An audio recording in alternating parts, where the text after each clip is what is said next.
Bennet e escrita com tanta solenidade e gratidão como se ele tivesse residido 1 ano com a família. Depois de tranquilizar sua consciência quanto a esse tópico, servindo-se das expressões mais calorosas, o Sr. Collins passava a informá-lo sobre sua felicidade de ter conquistado o coração daquela vizinha tão amável, senhorita Lucas, e explicava que era apenas com a intenção de gozar a companhia de sua prometida que ele manifestara com tanta insistência o desejo de voltar a Longbourn, aonde esperava chegar dentro de 15 dias. Lady Catherine, acrescentava ele, aprovava tanto o seu casamento que desejava que o acontecimento tivesse lugar o mais cedo possível. Com esse argumento, que julgava decisivo, esperava convencer Charlotte a marcar uma data próxima para o dia que havia de torná-lo o mais feliz dos homens. A volta do Sr. Collins para Hertfordshire já não parecia mais tão agradável à Sra. Bennet. Ao contrário, estava muito disposta a se queixar ao marido. Achava muito curioso que ele viesse a Longbourn em vez de ir morar em Lucas Lodge. A visita era também muito inconveniente e principalmente incômoda. Não gostava de ter hóspedes em sua casa quando sua saúde não era muito boa, e os noivos eram as pessoas mais desagradáveis do mundo. Esses murmúrios da Sra. Bennet continuaram até o surgimento de uma preocupação muito maior a respeito da ausência prolongada do Sr. Bingley. Nem Jane nem Elizabeth se sentiam tranquilas quanto a isso. Os dias passavam sem trazer nenhuma notícia dele, a não ser o boato que circulou em Meryton de que o Sr. Bingley não voltaria para Netherfield durante todo o inverno. Esse boato enfureceu a Sra. Bennet, e ela nunca deixava de desmenti-lo, como se tratasse da mais escandalosa das mentiras. Elizabeth, por sua vez, começou a temer, não que Bingley fosse indiferente a Jane, mas que as suas irmãs conseguissem impedir seu regresso. Apesar de sua relutância em admitir uma hipótese tão desfavorável para a felicidade de Jane e tão pouco honrosa para seu namorado, não podia impedir que tal ideia lhe ocorresse frequentemente. A união de esforços daquelas criaturas maldosas, suas 2 irmãs e seu autoritário amigo, somada aos atrativos da senhorita Darcy e aos divertimentos de Londres, seria talvez superior a seu interesse por Jane, cuja ansiedade durante aquele período de incerteza era naturalmente mais dolorosa que a de Elizabeth. Mas queria esconder tudo o que sentia. Por isso, entre as 2 irmãs, nunca se fazia qualquer alusão àquele assunto. Mas como nenhuma delicadeza daquela espécie refreava a Sra. Bennet, não se passava 1 hora sem que ela falasse em Bingley, sem que exprimisse sua impaciência por sua chegada, ou mesmo sem que exigisse que Jane declarasse de uma vez por todas que se Bingley não voltasse ela se consideraria ofendida.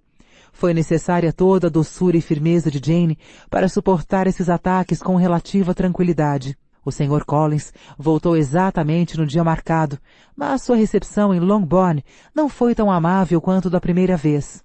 Ele, no entanto, se sentia tão feliz que não precisava de muita atenção, e felizmente para os outros, suas atribuições de noivo os aliviavam grandemente de sua companhia. Ele passava a maior parte do tempo em Lucas Lodge e muitas vezes voltava a Longbourn apenas para desculpar-se por sua ausência antes de a família retirar-se para os seus aposentos. A Sra. Bennet estava realmente num estado lamentável. A simples alusão a qualquer detalhe relativo ao casamento precipitava-a num acesso de mau humor. Em qualquer lugar onde se encontrasse, tinha certeza de ouvir falar naquele assunto. A presença da senhorita Lucas era-lhe insuportável. Olhava-a com ciúme, despeito e horror, vendo-a como sua sucessora naquela casa. Cada vez que Charlotte ia visitá-los, ela concluía que sua intenção era antecipar a hora da posse, e cada vez que Charlotte falava em voz baixa ao Sr. Collins, tinha certeza de que falavam da propriedade de Longbourn e planejavam expulsá-la e as suas filhas da casa, assim que o Sr. Bennet morresse. Queixava-se amargamente de tudo aquilo ao marido. Realmente, Sr. Bennet, dizia ela, é muito duro pensar que Charlotte Lucas será um dia dona desta casa e que eu serei forçada a lhe ceder o meu lugar. Não pense nessas coisas tristes, meu bem. Tenhamos confiança no futuro. Encaremos a possibilidade de que eu sobreviva a você. Isso não era muito consolador para a Sra. Bennet. Portanto, em vez de responder, continuou como antes. Não posso suportar a ideia de que eles possuirão toda esta propriedade. Se não fosse essa questão de sucessão, eu não me importaria. Com que você não se importaria? Com nada. Então vamos agradecer a Deus, porque você está livre de cair em tal estado de insensibilidade. Não posso ser grata a nada que se refira a essa sucessão, Sr. Bennet. Como é que alguém pode ficar tranquilo ao saber que suas filhas vão ficar privadas da propriedade que possuem? E em favor de quem? Do Sr. Collins. Porque ele não uma outra pessoa qualquer. Confio-lhe a resolução desse problema, disse o Sr. Bennet.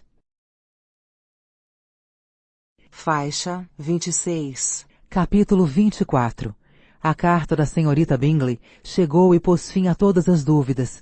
Logo à primeira frase, evidenciava que eles haviam se instalado em Londres por todo o inverno e concluía, transmitindo os sentimentos de seu irmão por não ter tido tempo de apresentar os seus respeitos aos amigos de Hertfordshire antes da partida. Todas as esperanças estavam perdidas, completamente perdidas, e quando Jane conseguiu continuar a leitura, nada encontrou que a consolasse, a não ser as expressões de afeto da missivista. O elogio à senhorita Darcy era o assunto principal da carta. Seus muitos atrativos eram novamente descritos. Comunicava também com grande alegria que seu irmão era hóspede do Sr. Darcy, que também era mencionado a pretexto de uma nova mobília que encomendara. Elizabeth, a quem Jane comunicou tudo isso sem demora, ouviu-a cheia de silenciosa indignação. Seus sentimentos estavam divididos entre a preocupação pela irmã e seu ressentimento contra todos os outros. Não deu crédito à afirmação de Caroline de que seu irmão se interessava pela senhorita Darcy.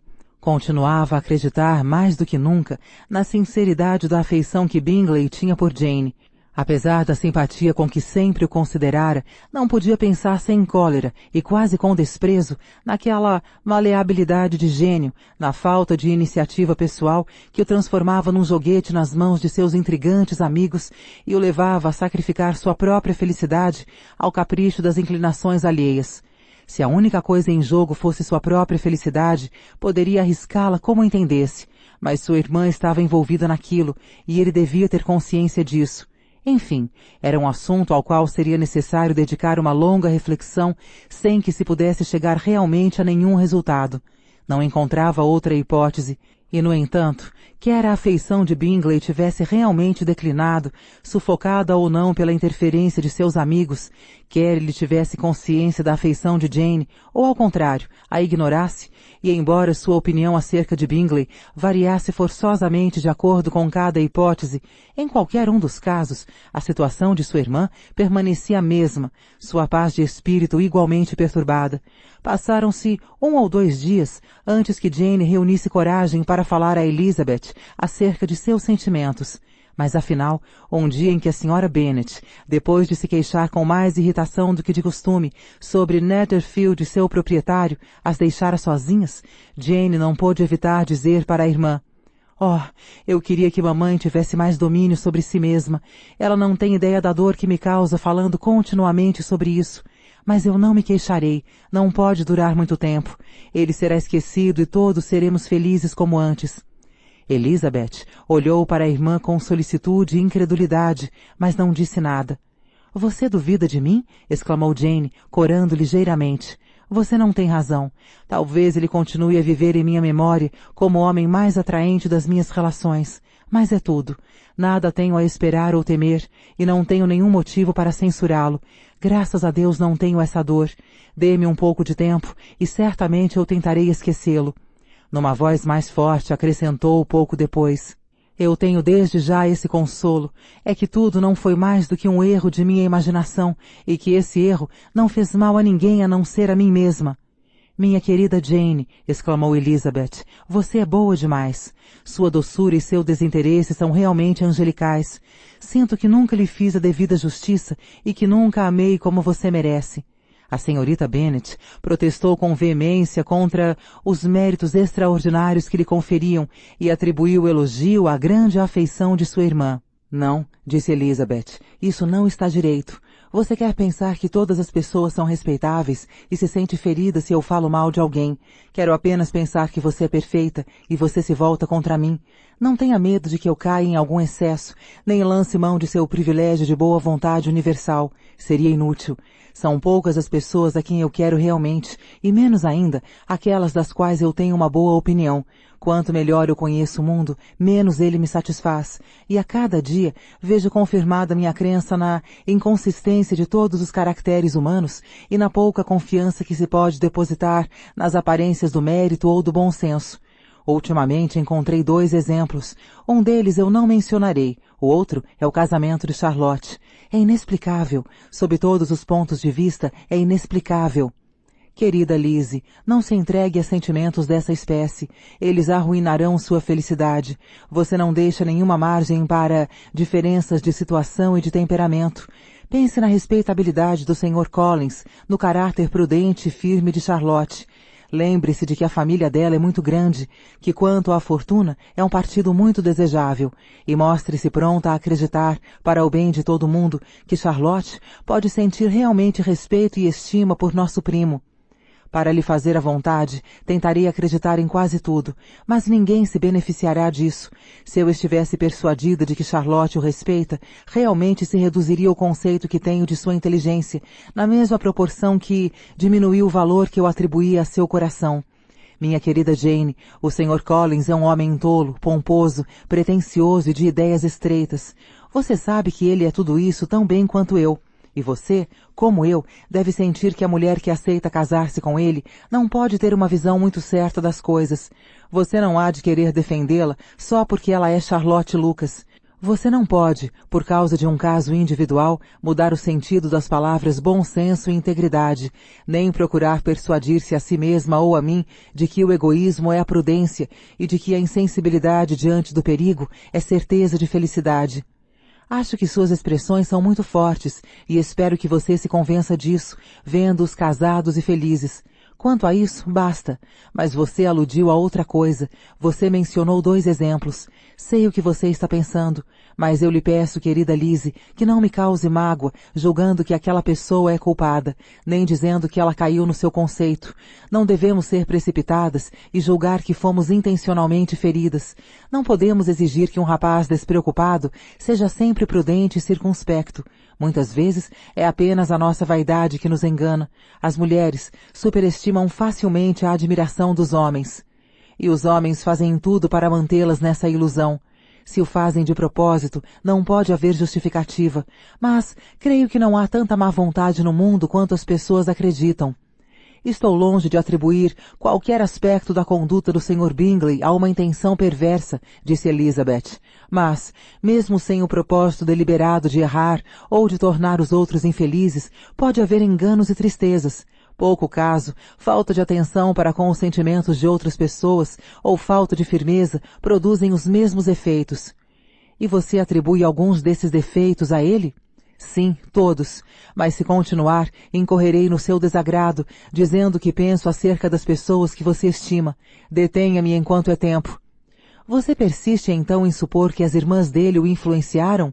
Sim, de combinação com o amigo dele. Não posso acreditar nisso. Por que tentariam influenciá-lo? Só podem desejar sua felicidade, e se ele me ama, nenhuma outra mulher pode lhe trazer essa felicidade. Sua primeira suposição é falsa. Podem desejar muitas coisas além da felicidade dele. Podem desejar o aumento de sua fortuna e de sua importância. Podem desejar o aumento de sua fortuna e de sua importância. Podem desejar que ele se case com uma moça que tenha importância social, dinheiro, relações de alta classe e orgulho. Sem dúvida, eles desejam que escolha a senhorita Darcy, mas isso pode se originar de sentimentos melhores do que você supõe. Eles a conhecem há muito mais tempo do que a mim. Não é de espantar que a prefiram. Mas, quaisquer que sejam seus desejos, é muito pouco provável que elas pudessem se opor à vontade do irmão. Que irmã sentiria que é justificável fazer uma coisa dessas, a não ser que existisse um motivo muito mais forte? Se acreditassem que ele gosta realmente de mim, não tentariam nos separar, pois se esse fosse o caso, não o conseguiriam. Mas supondo tal afeição, você faz todo mundo agir maldosa e erradamente, e a mim torna muito infeliz. Não discuta essa minha ideia. Não estou envergonhada por ter me enganado, ou pelo menos a vergonha é pouca. Não é nada em comparação com o que eu sentiria se pensasse mal dele ou de suas irmãs. Deixe-me ver as coisas sob o seu melhor aspecto, um aspecto capaz de esclarecê-las. Elizabeth não podia se opor a tal desejo. A partir desse dia, o nome do Sr. Bingley quase nunca mais foi mencionado entre elas. A Sra. Bennet continuou ainda a estranhar e a queixar-se de que ele não voltava mais. E embora não se passasse um dia sem que Elizabeth desse uma explicação razoável, parecia haver pouca probabilidade de que a Sra. Bennet algum dia considerasse aquele fato com menos perplexidade. Sua filha procurava convencê-la de uma coisa em que ela mesma não acreditava, de que as atenções de Bingley haviam sido o efeito de uma simpatia transitória, cessando depois que a perdera de vista. No entanto, embora essa probabilidade fosse admitida no momento, Jane era obrigada a repeti-la no dia seguinte. O melhor consolo da Sra. Bennet era lembrar-se de que Bingley voltaria no verão. O Sr. Bennet pensava de maneira diferente. Então, Lizzie, disse um dia, sua irmã teve um desgosto amoroso, creio eu. Ela merece os meus parabéns. Depois do casamento, o que uma moça mais aprecia é um desgosto amoroso de vez em quando. É uma coisa que dá o que pensar. Ele confere uma espécie de distinção entre as companheiras. Quando chegará a sua vez? Você não há de querer ser suplantada por Jane. Chegou sua hora. Há em Meryton oficiais suficientes para desapontar todas as moças da região. Escolha Wickham. É um sujeito simpático e lhe daria o fora agradavelmente. Obrigada, meu pai, mas um homem menos agradável seria suficiente para mim. Não devemos todas esperar a boa sorte de Jane. É verdade, disse o Sr. Bennet, mas é um conforto pensar que, independentemente do que lhe suceda nesse campo, você tem uma mãe afetuosa que sabe tirar o melhor partido disso. A companhia do Sr. Wickham ajudava eficientemente a dissipar a tristeza que as últimas ocorrências haviam trazido para muitos dos habitantes de Longbourn. Viam-no agora com frequência, e às suas outras qualidades acrescentava-se uma franqueza absoluta. O que Elizabeth já sabia, suas queixas do Sr. Darcy e o que sofrera por sua causa, tudo era agora publicamente discutido, e todos se sentiam contentes de pensar que sempre haviam antipatizado com o Sr. Darcy, mesmo antes de saber qualquer coisa contra ele. Jane era a única criatura que supunha que pudesse haver circunstâncias atenuantes no caso, desconhecidas da sociedade de Hertfordshire. Com doce e firme candura, invocava sempre a tolerância e a possibilidade de enganos, mas todos os outros condenavam o Sr. Darcy como ao pior dos homens. Faixa 27. Capítulo 25. Depois de uma semana passada entre declarações de amor e projetos de felicidade, a chegada do sábado veio privar o Sr. Collins da companhia de sua amada Charlotte. A dor da separação, no entanto, poderia ser aliviada quando chegasse a Hunsford, com os preparativos para a recepção de sua noiva. E logo em seguida ao próximo regresso a Hertfordshire, seria fixado o dia que havia de torná-lo o mais feliz dos homens. Ele se despediu de seus parentes em Longbourn com tanta solenidade quanto da primeira vez. Tornou a desejar às suas encantadoras primas saúde e felicidades, e prometeu ao Sr. Bennet nova carta de agradecimento. Na segunda-feira seguinte, a Sra. Bennet teve o prazer de receber seu irmão e sua cunhada, que iam, como de costume, passar o Natal em Longbourn. O Sr. Gardiner era um homem fino e sensato, muito superior à irmã, tanto em natureza como em educação. As senhoras de Netherfield dificilmente acreditariam que um homem que vivia no comércio e morava próximo aos seus armazéns pudesse ser tão educado e agradável. A senhora Gardiner, que era muitos anos mais moça que a senhora Bennet ou a senhora Phillips, era uma mulher elegante, agradável e inteligente, e muito querida por suas sobrinhas de Longbourn. Entre ela e as duas mais velhas, especialmente, existia uma forte amizade. As meninas haviam morado muitas vezes na casa dela na cidade. Os primeiros momentos da chegada da senhora Gardiner consistiram na distribuição dos presentes que trazia e na descrição da moda mais recente. Feito isso, o seu papel se tornou menos ativo. Chegou sua vez de ouvir. A senhora Bennet tinha muitas queixas a relatar. Sofrera grandes decepções desde a última vez em que a vira. Duas de suas filhas tinham estado a ponto de se casar e no final tudo dera errado. Eu não culpo Jane, continuou ela, pois Jane teria aceito o Sr. Bingley. Mas Lizzie, é muito duro pensar que podia ser agora a esposa do Sr. Collins, se não fosse tão insensata. Ele fez uma proposta aqui mesmo nesta sala, e ela o recusou. A consequência disso é que Lady Lucas casará uma das filhas antes de mim, e a propriedade de Longbourn está mais do que nunca destinada a passar para mãos estranhas. Os Lucas são gente muito esperta, minha amiga. Só pensam nas vantagens que podem obter. Sinto muito dizer isso deles, mas é verdade. Causa-me um grande nervosismo ser assim contrariada na minha própria família e ter vizinhos que pensam mais em si mesmos do que nos outros. No entanto, sua visita neste momento é o maior consolo que eu poderia receber, e muito me alegro em saber o que você acaba de nos contar a respeito das mangas compridas. A senhora Gardiner, a quem a maior parte dessas notícias já fora transmitida por Jane e por Elizabeth na correspondência que mantinham, deu à cunhada uma resposta evasiva, e com pena das sobrinhas, mudou de assunto. Mais tarde, sozinha com Elizabeth, tornou a abordar o assunto.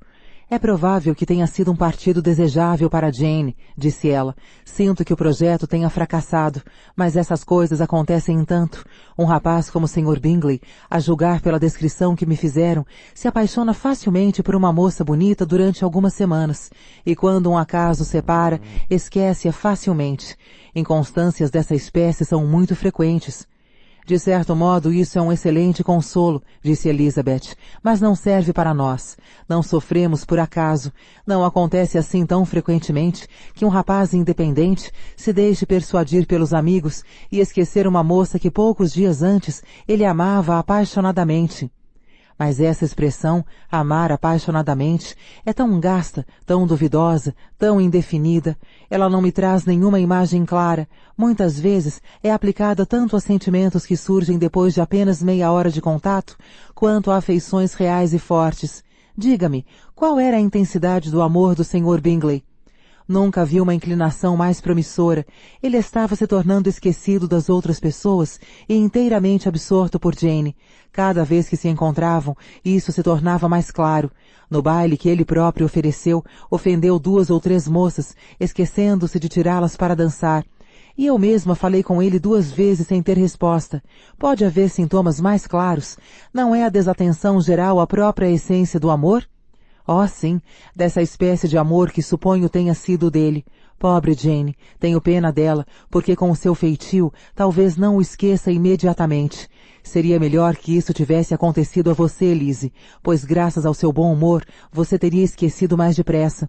Mas, você acha que podemos convencê-la a voltar conosco? Mudanças de ares podem ser úteis, e talvez sua ausência de casa por algum tempo faça um grande bem a Jane. Elizabeth ficou muito contente com essa proposta e plenamente convencido da pronta aquiescência da irmã. Espero, acrescentou a senhora Gardiner, que nenhuma consideração por esse rapaz a influencie. Moramos em pontos tão afastados da cidade, todas as nossas relações são tão diferentes e, como você sabe, saímos tão raramente que é muito pouco provável que se encontrem, a não ser que ele venha realmente visitá-la. E isso é inteiramente impossível, pois ele está sob a vigilância de seu amigo, e o Sr. Darcy não toleraria que ele fosse visitá-la num quarteirão de Londres tão pouco elegante. Minha cara tia, como pode a senhora supor tal coisa? O Sr. Darcy talvez tenha ouvido falar da Grace Church Street, mas se alguma vez entrasse lá, creio que levaria bem 1 mês limpando-se das impurezas recebidas. Tanto melhor. Espero que eles não se encontrem. Mas Jane não se corresponde com a irmã do Sr. Bingley, então ela não poderá deixar de fazer uma visita a Jane. Ela cortará relações completamente. Mas, apesar da certeza com que Elizabeth fingia acreditar no que diziam, bem como na possibilidade de Bingley ser impedido de visitar Jane, esse assunto a preocupava de tal maneira que, depois de refletir, convenceu-se de que não considerava o caso inteiramente perdido. Parecia-lhe possível e algumas vezes até mesmo provável que a afeição do Sr. Bingley recrudescesse e que a influência de seus amigos pudesse ser contrabalançada com êxito pelas influências mais naturais dos atrativos de Jane. A senhorita Bennet aceitou o convite da tia com prazer, e se desse modo lembrava-se dos Bingley, era apenas para desejar que lhe fosse possível ocasionalmente passar uma ou outra manhã com sua amiga, e podia fazê-lo sem correr o perigo de ver Bingley, já que Caroline não morava com o irmão.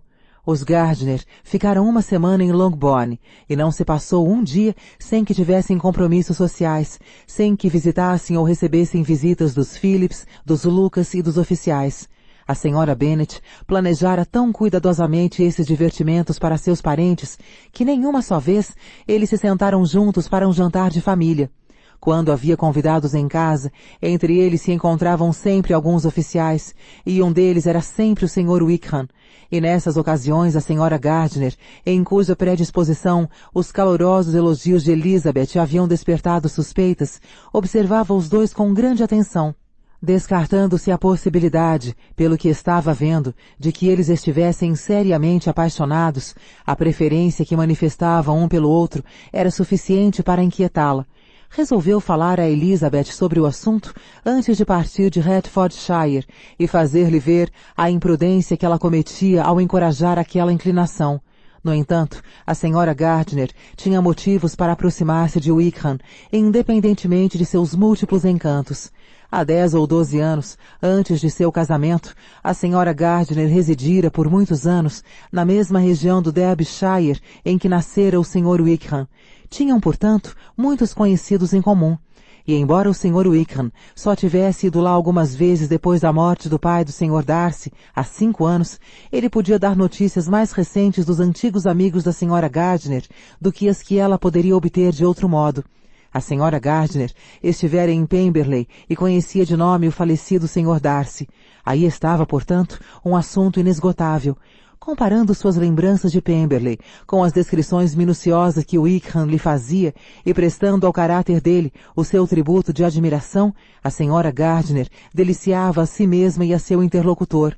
Ao ser informada do tratamento que o atual Sr. Darcy lhe dispensara, ela procurou lembrar-se da reputação que ele tinha em criança, e acreditou, afinal, recordar-se de ter ouvido falar que o Sr. Fitzwilliam Darcy havia sido um menino muito orgulhoso e mau caráter. Faixa 28. Capítulo 26. As recomendações da Sra. Gardiner a Elizabeth foram transmitidas cordialmente na primeira oportunidade que encontrou de falar a sós com a sobrinha. Depois de dizer francamente o que pensava, continuou da seguinte maneira: Você é uma moça sensata demais, Lizzie, para se apaixonar por um rapaz apenas porque alguém lhe previne de que não o faça. Portanto, não tenho medo de falar abertamente. Gostaria de preveni-la. Não se comprometa nem procure comprometê-lo numa afeição que a ausência de fortuna tornaria muito imprudente. Nada tenho contra o rapaz. É dos mais interessantes. Se ele estivesse em outra situação, acho que você não poderia encontrar alguém mais adequado. Mas, não sendo esse o caso, você não deve se deixar levar por sua imaginação. Você tem bom senso e todos nós esperamos que você o utilize. Seu pai confia em sua firmeza e em sua boa conduta. Você não pode desapontá-lo. Minha querida tia, a senhora está tomando as coisas muito a sério. Sim, e espero que você as considere com a mesma seriedade. Bem, nesse caso não precisa se alarmar. Eu tomarei conta de mim mesma e do Sr. Wickham também. No que depender de mim, ele não se apaixonará. Elizabeth, você não está falando sério. Desculpe, vou tentar novamente. No momento, não estou apaixonada pelo Sr. Wickham. Não, certamente não estou. Mas ele é de longe o homem mais agradável que eu jamais conheci, e se ele realmente se interessar por mim, acredito que será melhor que não se apaixone. Vejo perfeitamente a imprudência que há nisso. Oh, aquele abominável Sr. Darcy, a opinião que meu pai tem de mim me orgulha muito, e eu seria uma criatura indigna se a traísse. No entanto, meu pai simpatiza muito com o Sr. Wickham. Em suma, minha cara tia, eu ficaria mesmo muito triste se causasse algum aborrecimento a algum de vocês. Mas, como estamos vendo todos os dias que, quando existe uma afeição real, os jovens dificilmente se deixam separar pelas condições imediatas de fortuna, como poderei lhe prometer que serei mais prudente do que tantas das minhas semelhantes se eu for tentada? Mas, como estamos vendo todos os dias que, quando existe uma afeição real, os jovens dificilmente se deixam separar pelas condições imediatas de fortuna, como poderei lhe prometer que serei mais prudente do que tantas das minhas semelhantes se eu for tentada? Como posso mesmo saber que a prudência consiste em resistir? Tudo o que posso lhe prometer, portanto, é que não agirei precipitadamente. Não terei pressa em me considerar o mais alto objeto da afeição do Sr. Wickham. Em suma, farei o possível. Talvez fosse melhor que você não o encorajasse a vir aqui tantas vezes. Pelo menos, você não deveria lembrar a sua mãe de convidá-lo. Como fiz no outro dia, disse Elizabeth, com um sorriso intencional. É verdade, será mais prudente não o fazer, mas não imagine que ele vem aqui tão frequentemente assim. Foi só por sua causa que ele foi convidado tantas vezes esta semana. A senhora sabe que mamãe gosta de ter muita gente em casa para distrair seus convidados, mas eu lhe dou minha palavra de honra de que seguirei o caminho que achar mais prudente, e agora espero que esteja satisfeita. Sua tia lhe assegurou que estava, e Elizabeth agradeceu o carinho de suas sugestões. Em seguida, elas se separaram. Belo exemplo de como os conselhos referentes a tal assunto podem ser aceitos sem ressentimentos. O Sr. Collins voltou para Hertfordshire pouco depois da partida de Jane dos Gardner. Dessa vez, sua chegada não causou grandes transtornos à Sra. Bennet, pois ele se instalou na casa dos Lucas. O dia de seu casamento estava próximo. A Sra. Bennet resignara-se, enfim, ao inevitável. Costumava até dizer com insistência, num tom amargo, que desejava que eles fossem felizes. O casamento seria realizado na quinta-feira seguinte. Na quarta, a senhorita Lucas fez sua visita de despedida. Quando levantou-se para sair, Elizabeth, envergonhada com os cumprimentos forçados de sua mãe e sinceramente comovida, acompanhou a antiga amiga até a porta. Quando desciam as escadas juntas, Charlotte disse: "Espero que você me escreva frequentemente, Elisa. Pode contar com isso. E eu tenho outro favor a lhe pedir. Você irá me visitar? Espero que nos encontremos muitas vezes aqui em Hertfordshire. Não é provável que eu possa sair de Kent durante algum tempo. Prometa-me, portanto, que você irá a Hunsford." Elizabeth não pôde recusar, embora não encarasse aquela visita com prazer. "Meu pai e Maria irão me visitar em março", acrescentou Charlotte, "e espero que você consinta em ir na companhia deles. Realmente, Elisa, você será tão bem recebida quanto qualquer um deles." Enfim ocorreu o casamento. O noivo e a noiva partiram para Kent diretamente da igreja, e todos tiveram muita coisa que dizer e ouvir, como era costume nessas ocasiões.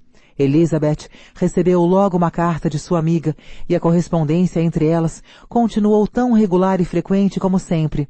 Mas era-lhe impossível manter o mesmo tom de franqueza de antigamente. Elizabeth nunca se dirigia à amiga sem sentir que todo o prazer e intimidade que havia nas suas relações havia cessado. E, embora decidida a não desleixar em sua correspondência, quando escrevia, pensava mais no passado que no presente. As primeiras cartas de Charlotte foram recebidas com muita ansiedade. Elizabeth estava curiosa para saber como a amiga falaria da nova casa, o que achara de Lady Catherine e até que ponto ela ousaria se declarar feliz.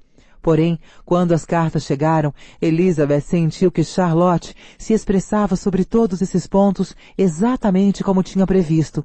Escrevia alegremente, parecia rodeada de conforto e só mencionava o que podia louvar. A casa, a mobília, a vizinhança, as estradas, tudo achava a seu gosto. E Lady Catherine se mostrara benevolente e amável. Era o mesmo quadro de Hunsford e de Rosings que o Sr. Collins pintara, apenas mais atenuado. Elizabeth compreendeu que teria de esperar até o dia de sua visita para saber o resto. Jane já havia escrito algumas linhas à irmã anunciando sua chegada a Londres sem novidades. Elizabeth tinha a esperança de que, quando ela tornasse a escrever, pudesse transmitir alguma notícia dos Bingley. Sua impaciência pela segunda carta foi recompensada, como costuma ocorrer. Jane tinha estado uma semana em Londres sem ver Caroline e sem ter notícias dela. Explicava o fato, no entanto, supondo que sua última carta de Longbourn para a amiga se extraviara. "Minha tia", continuou ela, "vai amanhã para aqueles lados da cidade, e eu terei a oportunidade de lhe fazer uma visita em Grosvenor Street." Depois da visita, ela tornou a escrever dizendo que vira a senhorita Bingley.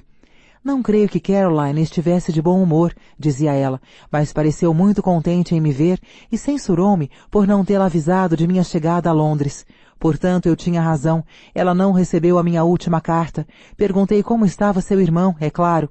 Estava bem, mas tão ocupado com o Sr. Darcy que quase nunca suas irmãs tinham ocasião de vê-lo. Soube que a senhorita Darcy estava sendo esperada para o jantar.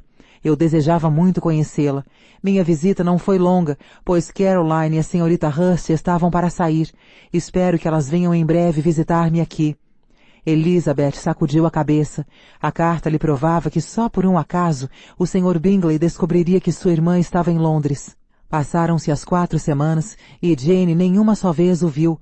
Tentou persuadir a si mesma de que não o lamentava, mas não podia continuar cega às intenções da senhorita Bingley.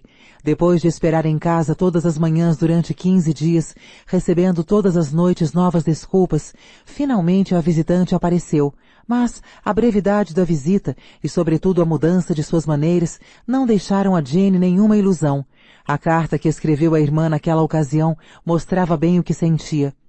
Minha querida Lizzie, estou certa de que você é incapaz de regozijar-se à minha custa se eu lhe confessar que me enganei inteiramente quanto à afeição da senhorita Bingley por mim. Mas, minha cara irmã, embora o que se passou tenha provado que você tinha razão, não me acuse de obstinação se eu continuo a sustentar que, considerando a conduta antiga de Caroline, minha confiança era tão natural quanto suas suspeitas. Não compreendo absolutamente as razões que ela tenha tido para desejar ter relações íntimas comigo, mas, se essas mesmas circunstâncias se repetissem, estou certa de que eu tornaria a ser iludida. Caroline não retribuiu a visita senão ontem. Não recebi no intervalo nem uma nota, nem um bilhete, nem uma linha. E quando ela veio, tornou-se evidente que não tinha nenhum prazer em me ver. Deu ligeiras desculpas, inteiramente formais, e não disse uma só vez que desejava tornar a ver-me. Achei-a sob todos os aspectos tão indiferente que, quando partiu, eu estava perfeitamente resolvida a cortar relações. Tenho pena dela, mas não posso deixar de culpá-la. Fez muito distinguindo-me a princípio, como aconteceu. Posso dizer com certeza que tomou todas as iniciativas, mas tenho pena dela porque deve sentir que procedeu erradamente e porque tenho plena certeza de que a causa de tudo isso foi a preocupação que tem com o irmão. Não preciso me explicar melhor. Embora eu e você saibamos que essa preocupação é inteiramente inútil, se ela a sente de fato, ficará facilmente explicada sua conduta para comigo. E se tem tanta afeição pelo irmão, afeição que ele aliás merece, qualquer preocupação que sinta por ele será natural e louvável. No entanto, espanta-me que continue ainda a ter esses receios, pois se ele gostasse realmente de mim, já nos teríamos encontrado há muito tempo. Ele sabe que eu estou em Londres, pois ouvi-a se referir a isso, e, no entanto, a maneira com que fala dá a entender que deseja persuadir a si mesma de que o irmão se interessa realmente pela senhorita Darcy. Não posso compreendê-la. Se eu não tivesse receio de fazer um julgamento precipitado, estaria quase tentada a dizer que em tudo isso há uma forte aparência de duplicidade. Mas procurarei banir todos os pensamentos dolorosos e pensar somente no que me pode tornar feliz. Sua afeição e a inalterável bondade dos meus caros tios. Escreva-me logo. A senhorita Bingley disse alguma coisa a respeito de nunca mais voltar a Netherfield, de desistir da casa, mas não deu toda a certeza. É melhor não falar nisso. Estou extremamente satisfeita por você ter recebido notícias tão agradáveis dos nossos amigos de Hunsford. Peço-lhe que vá visitá-los com Sir William e Maria. Estou certa de que você se sentirá muito bem lá. Sua, etc. Essa carta causou certa tristeza a Elizabeth, mas ela restituiu a coragem ao considerar que, pelo menos, Jane não seria mais enganada pela irmã de Bingley. Quanto a ele, todas as esperanças estavam agora perdidas. Jane nem sequer desejaria tornar a receber suas atenções. Sob todos os pontos de vista, ele caía no conceito das pessoas. Como castigo para o Sr. Bingley e uma possível compensação para Jane, Elizabeth desejava sinceramente que, na verdade, ele se casasse com a irmã do Sr. Darcy. Segundo a descrição feita por Wickham, ela o faria arrepender-se amargamente de ter rejeitado Jane. Nessa ocasião, a senhora Gardiner relembrou por carta a Elizabeth a promessa que ela lhe fizera a respeito de Wickham, e as notícias que Elizabeth lhe mandou em resposta eram mais satisfatórias para sua tia do que para ela mesma. O interesse do Sr. Wickham parecia ter se desvanecido. Suas atenções dedicava-as a outra pessoa. Elizabeth observara tudo, mas podia escrever a respeito disso com certo desprendimento. Seu coração fora apenas ligeiramente afetado, e a ferida em seu amor próprio se aplacava com a reflexão de que, se a fortuna o tivesse permitido, ela, Elizabeth, teria sido a escolhida. A súbita aquisição de 10.000 libras era o encanto mais notável da jovem que ele agora cortejava. Mas Elizabeth, menos arguta nesse caso que no de Charlotte, não censurou a Wickham o desejo de independência. Nada, ao contrário, poderia ser mais natural, e embora tivesse razões para supor que o Sr. Wickham não renunciara a ela sem algum conflito, estava pronta a admitir que aquela renúncia era uma medida sensata e desejável para ambos, e queria sinceramente a felicidade de seu antigo admirador. Tudo isso foi comunicado à Sra. Gardiner, e depois de relatar essas circunstâncias, continuou da seguinte maneira: Estou convencida agora, minha querida tia, de que nunca me apaixonei realmente. Se eu tivesse experimentado essa paixão pura e elevada, detestaria agora a simples menção de seu nome, e desejaria ao Sr. Wickham todos os males. Mas não só meus sentimentos continuam cordiais para com ele, mas são até mesmo imparciais para com a senhorita King. Não consigo encontrar em mim nem um pouco de ódio para com ela, e continuo a pensar que é uma moça muito decente. Em tudo isso não pode haver amor. Minha intenção foi coroada de êxito. Embora, caso eu estivesse perdidamente apaixonada, eu me tornasse objeto de maior interesse por todos os meus conhecidos, não posso dizer que lamento minha realtiva insignificância. A importância custa às vezes um preço demasiado elevado. Kitty e Lydia tomam essa traição muito mais a sério do que eu. São ainda muito ignorantes acerca dos caminhos do mundo e não chegaram ainda à mortificante convicção de que os belos rapazes precisam tanto de dinheiro para viver quanto os menos favorecidos pela beleza. Faixa 29. Capítulo 27.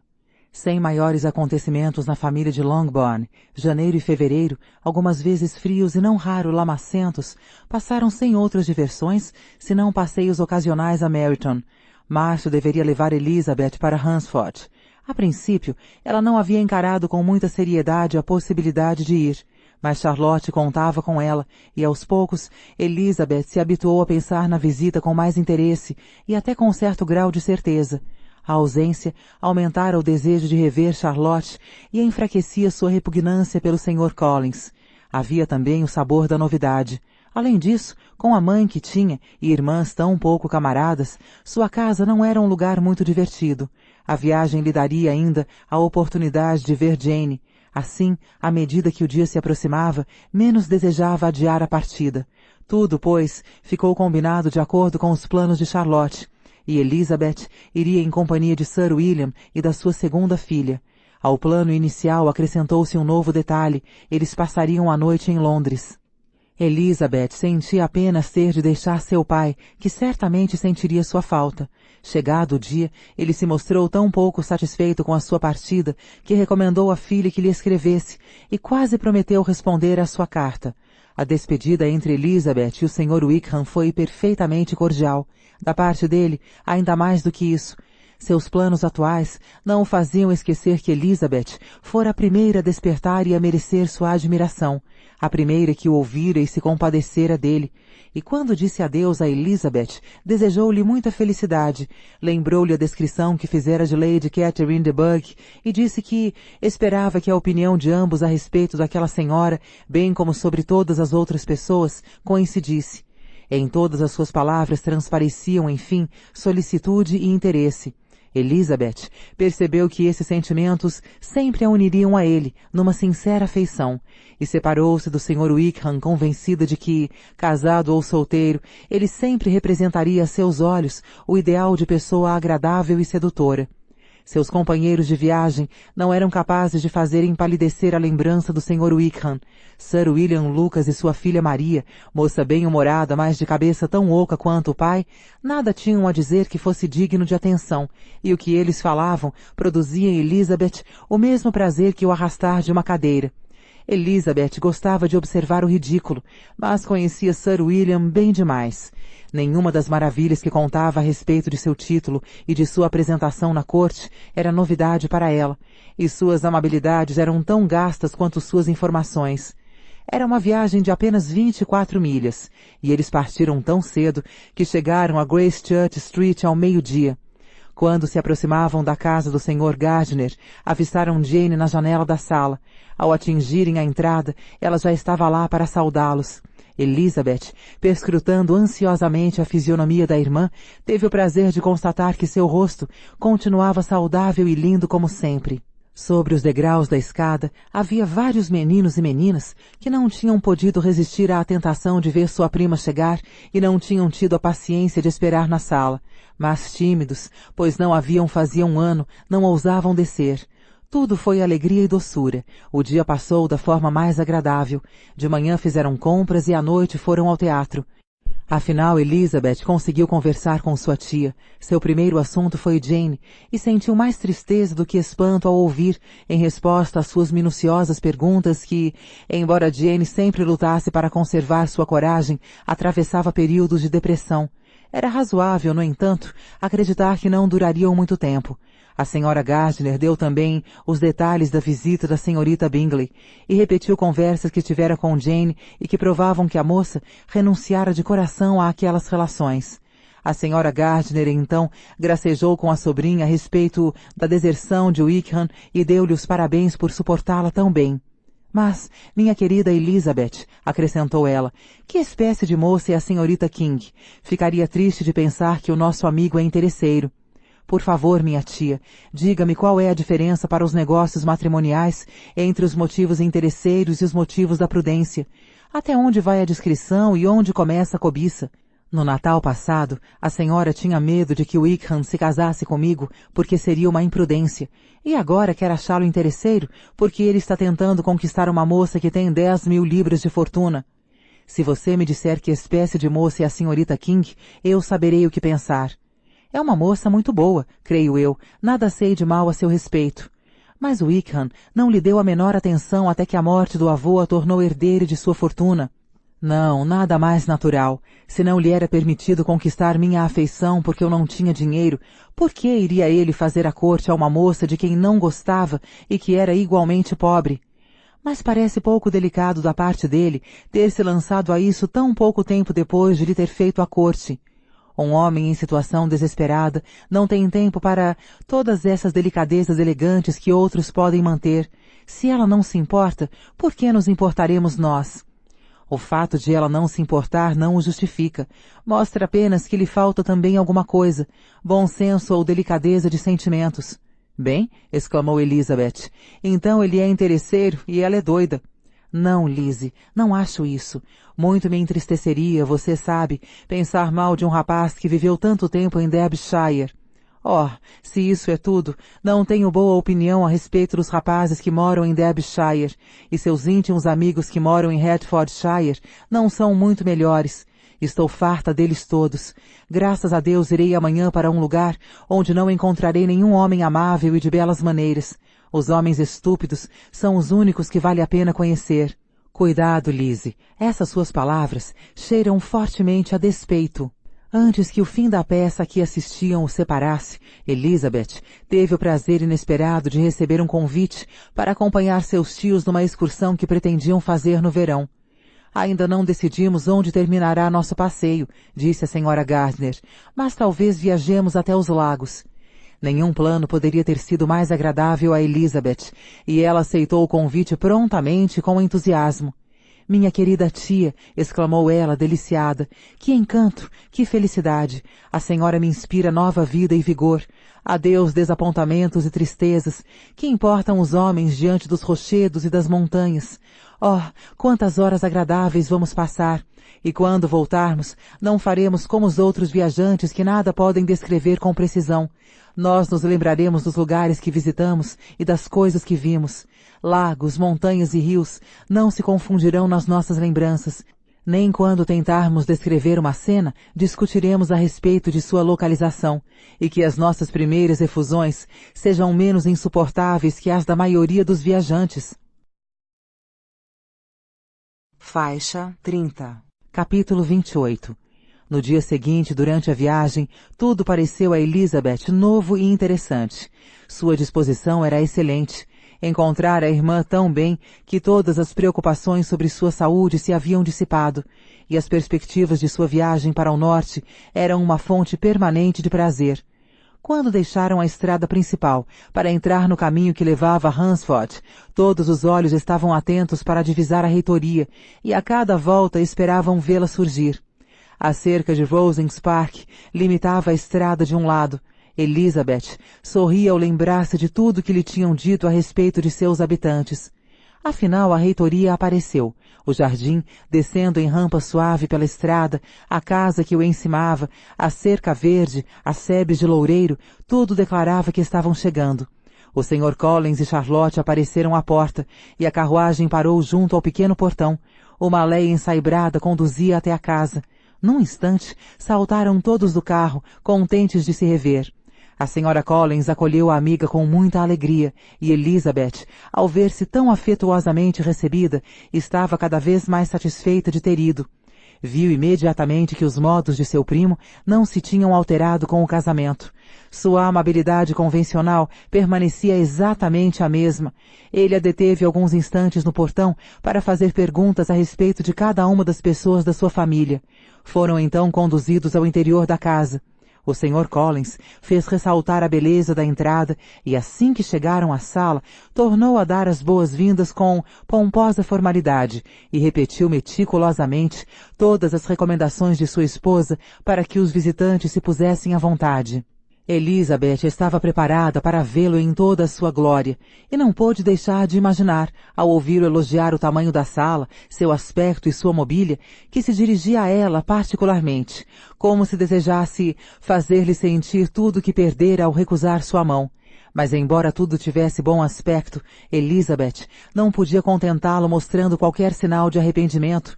Antes, se espantava de que sua amiga pudesse se mostrar tão alegre vivendo com tal companheiro. Quando o Sr. Collins dizia alguma coisa de que sua mulher podia, com razão, se envergonhar, o que, aliás, era bastante frequente, Elizabeth voltava os olhos involuntariamente para Charlotte. Uma ou duas vezes ela pôde perceber um leve rubor, mas em geral Charlotte, sensatamente, fingia que não tinha ouvido. Depois de ficar sentados na sala o tempo suficiente para admirar cada peça da mobília, desde o guarda-louça até a grade da lareira, e contar a viagem e tudo o que acontecera em Londres, o Sr. Collins convidou-os para um passeio no jardim, que era grande e bem traçado, e de cujo trato se encarregava pessoalmente.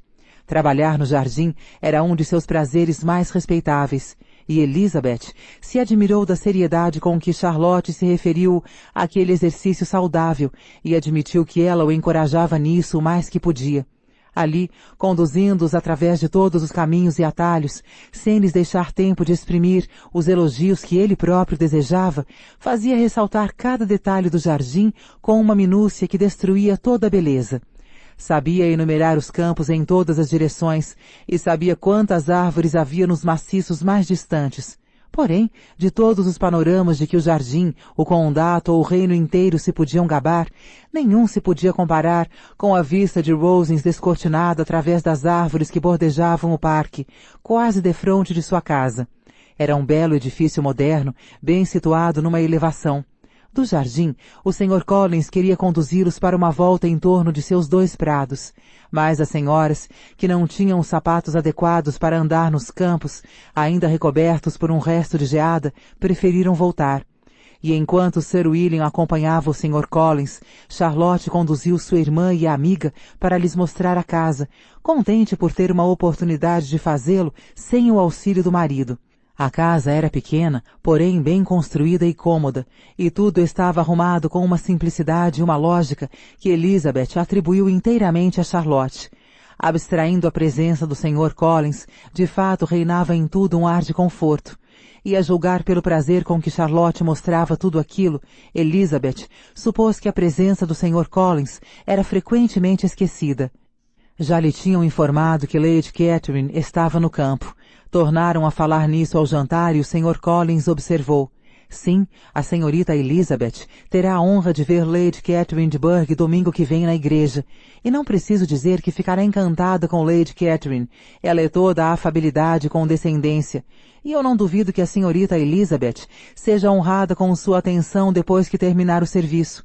Não hesito em afirmar que ela a incluirá, bem como a minha irmã Maria, em todos os convites com que nos honrar durante sua visita aqui.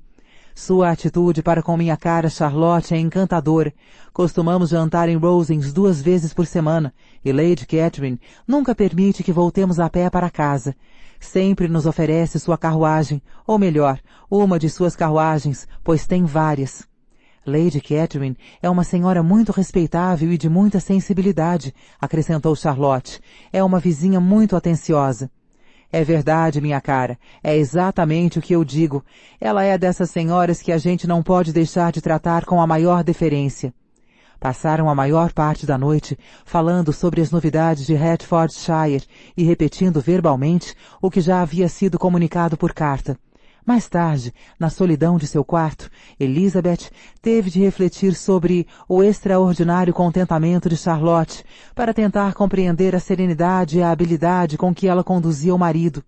Pensou também nos dias que passaria ali, nos calmos divertimentos que os encheriam, nas irritantes interrupções do Sr. Collins e nas alegrias das visitas a Rosings. Sua mente traçou uma imagem alegre de tudo isso. No dia seguinte, depois do almoço, enquanto Elizabeth se aprontava em seu quarto para o passeio, um ruído súbito no piso inferior pareceu lançar a casa em confusão. Depois de ficar atenta 1 minuto, Elizabeth ouviu alguém subir as escadas correndo, gritando seu nome. Abriu a porta e no patamar encontrou Maria, que sem fôlego de tanta agitação, exclamou: "Oh, Elisa, apronte-se depressa e desça para a sala de jantar. Você não sabe quem está aí. Não vou lhe dizer quem é. Venha depressa, desça imediatamente." Elizabeth fez várias perguntas em vão. Maria recusou-se a lhe dar resposta.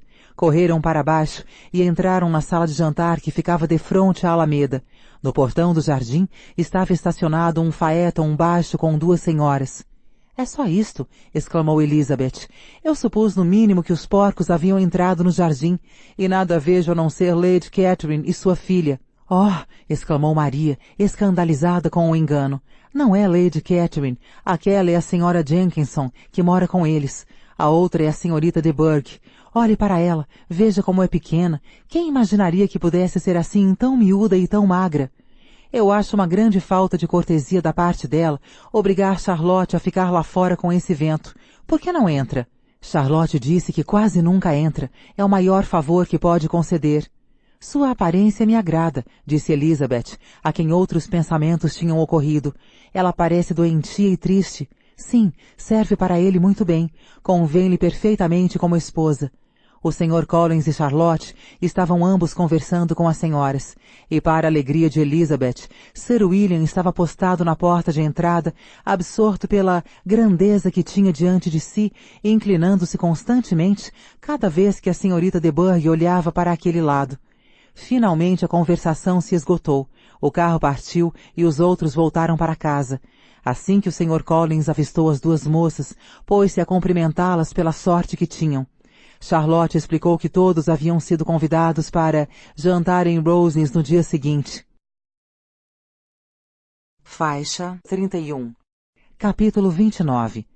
O triunfo do Sr. Collins com aquele convite foi completo. A possibilidade de mostrar a imponência de sua protetora e a amabilidade com que Lady Catherine o tratava, bem como a sua esposa, era exatamente o que havia desejado. O que mais lhe agradava, lançando-o numa admiração sem limites, era a condescendência que Lady Catherine mostrara ao convidá-los tão cedo. "Confesso", disse ele, "que eu não teria ficado surpreso se Lady Catherine nos tivesse convidado para tomar chá e passar a tarde em Rosings no sábado. A experiência que tenho de sua afabilidade me autorizava a fazer essa suposição. Mas quem poderia ter previsto tamanha atenção? Quem poderia ter imaginado que iríamos receber um convite para jantar? Um convite, aliás, que abrange todo o grupo, tão imediatamente depois de sua chegada?" "A mim não me surpreende tanto", replicou Sir William, "pois eu conheço os hábitos dos grandes graças à minha situação na vida. Na corte, por exemplo, essas coisas não são raras." Durante o resto do dia e na manhã seguinte, não se falou quase em outro assunto. O Sr. Collins teve a precaução de lhes descrever as maravilhas que os esperavam para que o espetáculo dos salões, dos inúmeros criados e do opulento jantar não os ofuscasse inteiramente. Antes que as senhoras se retirassem para os seus quartos a fim de se preparar, ele disse a Elizabeth: "Não fique inquieta, minha cara prima, a respeito de sua toilette. Lady Catherine está longe de exigir de nós a elegância que ela e sua filha ostentam. Eu a aconselho apenas a pôr o seu vestido mais elegante. Não é necessário mais que isso. Lady Catherine não ficará aborrecida de vê-la vestida com simplicidade. Ela gosta de manter as distinções de classe. Enquanto as moças se vestiam, o Sr. Collins foi bater 2 ou 3 vezes em cada porta para recomendar que se apressassem, pois Lady Catherine não gostava que a fizessem esperar para o jantar. Maria Lucas, que tinha pouca prática da sociedade, estava assustada com as formidáveis descrições da suntuosidade de Lady Catherine e de seu estilo de vida. E sua apreensão não era menor que a que seu pai sentira antes de sua apresentação em St. James. Como o tempo estava bom, o passeio através do parque foi muito agradável. Todos os parques têm suas belezas e suas perspectivas. Elizabeth o achou bonito, embora não visse motivos para os êxtases do Sr. Collins. A enumeração que ele fizera das janelas da fachada da frente e sua revelação da soma que tudo aquilo custara a Sir Lewis de Burgh a impressionaram um pouco. Enquanto subiam as escadas para o hall, a emoção de Maria crescia a olhos vistos. E mesmo Sir William não parecia perfeitamente calmo. Elizabeth não perdeu a coragem. Pelo que ouvira falar a respeito de Lady Catherine, não acreditava que ela reunisse talentos extraordinários ou virtudes miraculosas. E acreditava poder contemplar, sem desfalecer, a simples pompa do dinheiro e da ostentação social. Do hall de entrada, cujas belas proporções e ricos ornamentos o Sr. Collins fez ressaltar com ar estático, as visitas acompanharam os criados através de uma antecâmara até uma sala onde estavam Lady Catherine, sua filha e a Sra. Jenkinson. Ao vê-los entrar, Lady Catherine, com grande condescendência, levantou-se para recebê-los. E como a Sra. Collins combinara com o marido que a formalidade das apresentações deveria ficar a cargo da esposa, a cerimônia decorreu corretamente, sem todas aquelas desculpas e agradecimentos que o Sr. Collins teria julgado necessários. Apesar de já ter sido recebido em St. James, Sir William estava tão impressionado que se limitou a fazer profundas reverências e a sentar-se em sua cadeira sem dizer uma palavra. E sua filha, quase fora de si de tanto medo, sentou-se na beirada da cadeira, sem saber para que lado olhar. Elizabeth não se sentiu absolutamente perturbada e pôde observar serenamente as 3 damas à sua frente. Lady Catherine era uma senhora alta, bastante gorda, com traços fortemente marcados, que outrora deveriam ter sido bonitos. Seu ar não era conciliador, nem sua maneira de receber as visitas era tal que lhes fizesse esquecer sua inferioridade social. Os seus silêncios não a tornavam formidável, mas tudo o que ela dizia era pronunciado num tom tão autoritário que revelava sua pretensão. Elizabeth lembrou-se imediatamente da descrição